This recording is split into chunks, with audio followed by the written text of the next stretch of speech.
मेरा नाम डॉक्टर ज़ीशान है और आप देख रहे हैं मेरा YouTube channel dentist with camera. आज का जो हमारा टॉपिक है वो है कॉमन डेंटल प्रॉब्लम्स, यानी कौन कौन सी ऐसी डेंटल कॉमन प्रॉब्लम्स हैं उसके बारे में हम डिस्कस करेंगे। जो डेंटल कॉमन प्रॉब्लम्स हैं उसमें है टूथ एक्ट यानी दांतों में दर्द है, इसके अलावा टूथ डिके यानी दांत का झड़ जाना, गिर जाना, इसके अलावा फेल इम्प्लांट है यानी इम्प्लांट का फेलियर हो जाना, लॉस डेंटल क्राउन है यानी दांत पर जो कैप चढ़ाते हैं वो गिर जाना, टीथ ग्राइंडिंग कॉमन टॉपिक है, इसके अलावा टूथ सेंसिटिविटी है, इसके अलावा है ब्लीडिंग गम्स, गम रेसेशन, और इसके अलावा बैड ब्रेथ है, मिसिंग टीथ है, क्रैक टीथ और स्टेन टीथ। तो ये चीज़ें हैं जो आप डिस्कस करेंगे, हम मोस्ट डेंटल कॉमन प्रॉब्लम्स हैं। तो हम बारी बारी इन चीज़ों के बारे में डिस्कस करते हैं और उसकी डिटेल बताते हैं कि क्या कॉमन प्रॉब्लम्स हैं डेंटल की और वो क्या क्या हम डिस्कस कर सकते हैं आज। तो सबसे पहले जो आता है वो टूथ कैक आता नहीं, दांतों में दर्द या पेन आता है। तो ये मोस्ट डेंटल कॉमन प्रॉब्लम है दांतों में दर्द होना। अब दांतों में दर्द होने की क्या वजह होती है, उसमें सबसे पहले जो आती है वो है डेंटल कैरीज, यानी दांतों में दर्द हो रहा है, कैविटी फॉर्म हो गई है और पेशेंट जो है उसको डिटेक्ट नहीं कर पा रहा खुद कि दर्द किस दांत में हो रहा है, और फिर वो डेंटिस्ट के पास कंसल्ट करता है और डेंटिस्ट फिर उसका एक्सरे करता है और एक्सरे बाय डायग्नोस होता है कि दो दांत के दरमियान कैविटी है। तो इस तरह के जो मोस्ट कॉमन प्रॉब्लम है उसमें दांतों में दर्द होता है। इसके अलावा टूथ डिके होता है यानी दांत का झड़ जाना। तो मोस्ट कॉमनली दांतों की जो ओरल हाइजीन है, मुंह की ओरल हाइजीन है, उसको प्रॉपर अगर आप मेंटेन नहीं करेंगे तो उसकी वजह से प्लाक, कैलकुलस, टाटा ये मुंह में जमा होना शुरू आता है मसूड़ों के पास, और उसके बाद जो है दांतों का झड़ना, गिर जाना, ये मोस्ट कॉमन प्रॉब्लम है।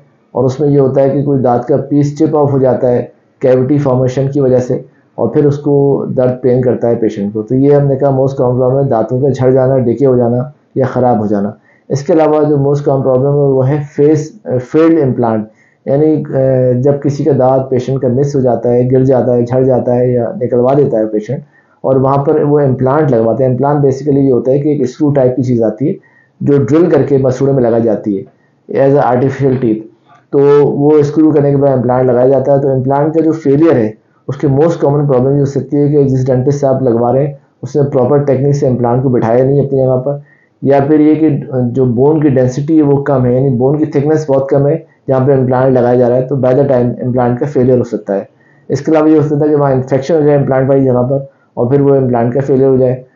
तो या फिर ये कि फ्रैक्चर हो जाए बोन का जहाँ इम्प्लांट लगाया तो उसकी वजह से भी फिर इम्प्लांट का फेलियर हो सकता है। इसके अलावा लॉस डेंटल क्राउन, यानी दांतों में जो कवर चढ़ाते हैं कैप, उसका गिर जाना, लॉस हो जाना, उसकी मोस्ट कॉमनली वजह ये होती है कि या तो इम्प्रॉपर टेक्निक से कटिंग की जाए दांत की और उसके ऊपर क्राउन लगाया जाए, तो इम्प्रॉपर टेक्निक की वजह से कैप जो है उसकी स्ट्रेंथ इतनी अच्छी नहीं होती और फिर वो कैप निकल सकता है, गिर सकता है।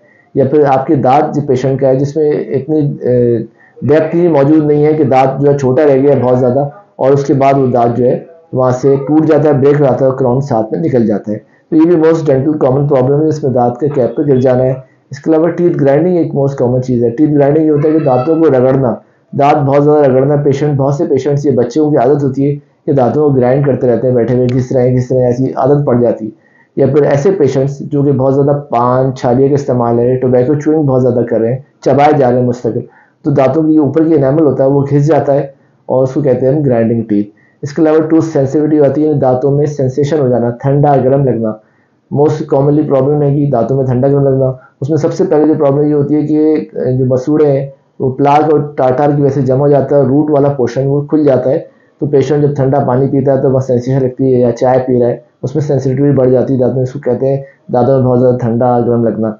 इसके अलावा मोस्ट कॉमन प्रॉब्लम जो है वो है ब्लीडिंग गम्स, यानी मसूड़ों से खून आना। बहुत से पेशेंट ऐसे होते हैं जो कि टूथब्रश सुबह नाश्ते के बाद टूथब्रश किया तो ब्लीड करें गम्स, या रात में सोने के बाद रात को सोते हैं ब्लीड करें गम्स। तो ये भी मोस्ट कॉमन प्रॉब्लम है। उसमें बहुत सी चीज़ें हैं कि ब्लीडिंग गम्स की। एक तो सबसे पहले ये बताइए कि पूरा ओरल हाइजीन है, मुंह आपने साफ रखा हुआ नहीं है, उन पेशेंट्स में भी ब्लीडिंग ऑफ गम्स हो सकती है। इसके अलावा ऐसे बीमारियाँ होती हैं जैसे हेपेटाइटिस बी है, हेपेटाइटिस सी है, एड्स है या एनीमिया है। इन सब चीज़ों में विटामिन B12 की कमी होती है या विटामिन सी की कमी हो, ऐसे पेशेंट में मसूड़ों से खून आ सकता है, ब्लीडिंग ऑफ गम्स।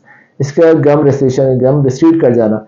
बहुत से पेशेंट्स बहुत ज़्यादा हार्ड ब्रश यूज़ करते हैं और हार्ड ब्रश यूज़ करने की वजह से मसूड़े नीचे उतरना शुरू हो जाते हैं, तो उसको कहते हैं हम गम रिसीड कर जाना, यानी मसूड़े नीचे उतर गए। इसके अलावा मोस्ट कॉमन प्रॉब्लम है बैड ब्रेथ, यानी मुंह से बदबू आना। तो वो भी ओरल हाइजीन का काम है सारा। अगर प्रॉपर मुंह की ओरल हाइजीन आप मेंटेन नहीं करेंगे, यानी सफाई नहीं कर रहे, मुंह के टूथ ब्रश नहीं कर रहे, दांतों को फुल मेंटेन नहीं कर रहे, प्रॉपर इसके ब्रशिंग नहीं कर रहे, इसकी वजह से मुंह से बदबू आना शुरू हो जाती है। इसके अलावा मिसिंग टीथ बहुत कॉमन प्रॉब्लम है। मिसिंग टीथ ये होता है कि दांत आपका कोई मिस हो गया, यानी बहुत से ऐसे पेशेंट्स हैं जो डायबिटिक होते हैं, तो डायबिटीज़ वाले पेशेंट्स में भी बहुत चांस होता है कि दांत मोबाइल हो जाते हैं। इनको मैं अनकंट्रोल डायबिटीज़ की बात कर रहा हूँ, शुगर लेवल बहुत ज़्यादा ऊपर जा रही है, नीचे जा रही है, हाई हो रही है, लो हो रही है, उनमें भी बहुत चांस होता है कि दांत मोबाइल हो जाते हैं और गिर जाते हैं।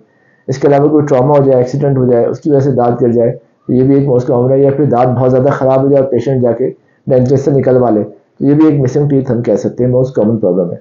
इसके अलावा क्रैक टूथ होता है, यानी टूट गया दांत, क्रैक हो गया दांत। ऐसे पेशेंट जो बहुत ज़्यादा ठंडे का इस्तेमाल कर रहे हैं और फ़ौरन ही उसके बाद गर्म चीज़ इस्तेमाल कर रहे हैं, यानी बहुत ज़्यादा ठंडा पानी, बर्फ़ वाला पानी पी रहे हैं और फिर फ़ौरन गर्म चाय पी ली, ऐसे पेशेंट में भी दांतों में क्रैक पड़ जाते हैं, तो इसको कहते हैं हम क्रैक टूट। इसके अलावा बहुत ज़्यादा फोर्स लगा रहे हैं पेशेंट किसी दांत पर और दांत वो वीक हो गया कैविटी की वजह से, तो वो भी दांत क्रैक हो सकता है, टूट सकता है। और लास्टली ये कहलाते हैं स्टेन टीथ, यानी धब्बे दांतों पर हो जाना, धब्बे पड़ जाना, इसको कहते हैं स्टेन चढ़ जाना।